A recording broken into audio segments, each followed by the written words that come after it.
2026 मा student visa apply गरेर पढ्न आउने सोच्नु भएको छ भने मैले यो भिडियोमा 2-4 कुरा लिएर आएको छु।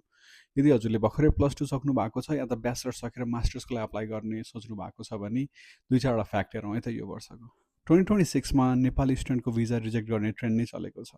अस्ट्रेलियामा 2026 मा स्टुडेन्ट भिजा रिजेक्सन रेट सबै देशको बढेको छ।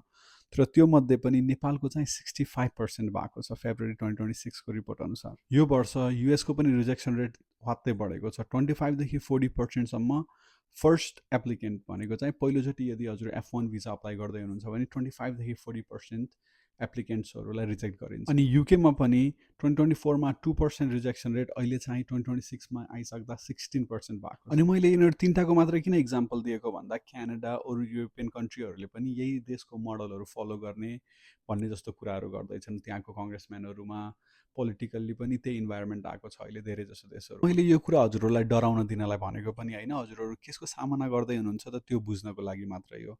अहिले हजुरहरूसँग एप्लिकेसनहरू प्रिपरेसन गर्ने बेला चाहिँ हजुरहरूले यस्ता कुराहरू ध्यान दिनुभयो भने, हजुर अलिकति अवेर हुनुभयो भने, रिजेक्सन रेटहरू हजुरलाई थाहा भयो भने त्यही अनुसार हजुरले आफूलाई प्रिपेयर गर्नुहुन्छ भनेर भनेको मात्रै। अनि सेकेन्ड इम्पोर्टेन्ट कुरा भनेको फाइनेन्स। अहिले विदिन 5 इयर्स इन्फ्लेसनले गर्दा होला ट्युसन फीहरू लास्टै धेरै हाइकअप भएका छन्। ट्युसन फी मात्रै होइन, एप्लिकेसन फीहरू पनि हाइकअप भएका छन्। अस्ट्रेलियाहरू अनि क्यानाडाहरूमा त त्यसलाई as a source of income नै हेर्न थालिसकेको छ गभर्मेन्टले। त्यही भएर हजुरहरू यदि पढ्न बाहिर आउनुहुँदैछ भने हजुरले रिटर्न अफ इन्भेस्टमेन्टहरू सबै कुरा बुझेर मात्रै आउनु होला।